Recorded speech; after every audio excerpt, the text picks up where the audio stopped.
toto je vlastne ovládanie elektrickej postele. Na to, aby sme mohli elektrickú posteľ ovládať, musíme mať vlastne tento kľúčik tu vpichnutý, pootočené. Ak by nám nešla ovládať elektrická posteľ, je to kvôli tomu, že na tomto paneli musíme mať zapnutú túto tretiu funkciu, hej, musíme mať zapnutú túto elektriku a potom ovládame posteľ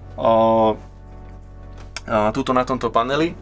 No, čo je nesmierne dôležité, keď sme viacerí a chcem dať posteľ dole, treba si uvedomiť, že táto celá sekcia aj s týmito skrinkami ide dole. A na to, aby táto sekcia mohla ísť dole, to má pre nás dve veci, ktoré nás budú obmedzovať.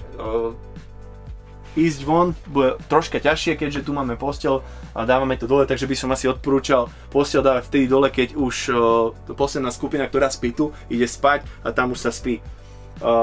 Druhá veľmi dôležitá vec, niektoré veci ako tieto cushions musia ísť dole, keďže tá posteľ je až po túto úroveň, musíme si teda zabezpečiť aj sedadlá, že nám nezasahujú do tej sekcie ktorá sa bude spúšťať dole, a takisto ak sa niečo nachádza na stole, tak si to zoberiem, presuniem si to na nejaké také miesto, kde nám nebude nič prekážať, aby sme mohli posteľ spustiť. Dobre, teraz sme vlastne pripravení na to, aby sme tú posteľ spustili. Máme priestor vyčistený, tu je vlastne ovládač a ideme si spúšťať posteľ. Hej, úplne jednoduchá vec, šipka dole hore, posteľ si spúšťam teda šipkou dole. Spúšťam posteľ dole, posteľ ide sama dole, nič nám nevadí.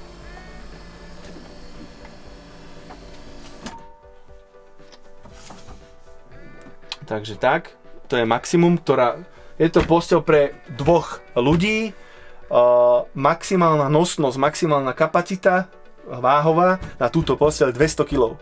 Určite by som tam neodporúčal to preťažovať, lebo to drží na tých pásoch, ktoré majú nejakú dimenziu.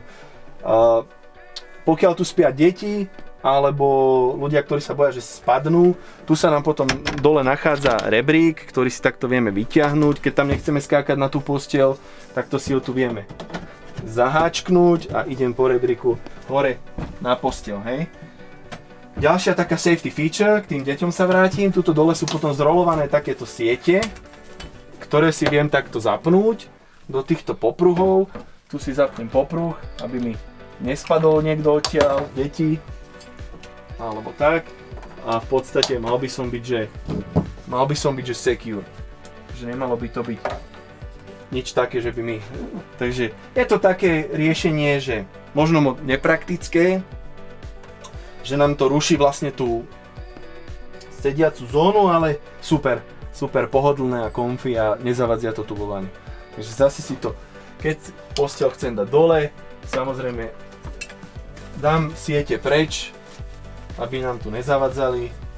Sieť schovám dole pod madrac, v podstate. Tak to asi nejako. Tak, ešte tam schovám rebrík.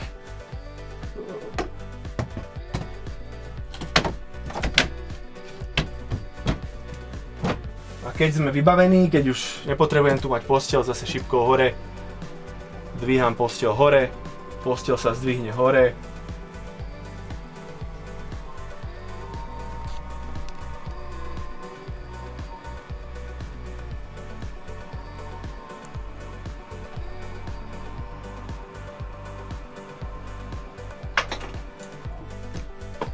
Vybavené.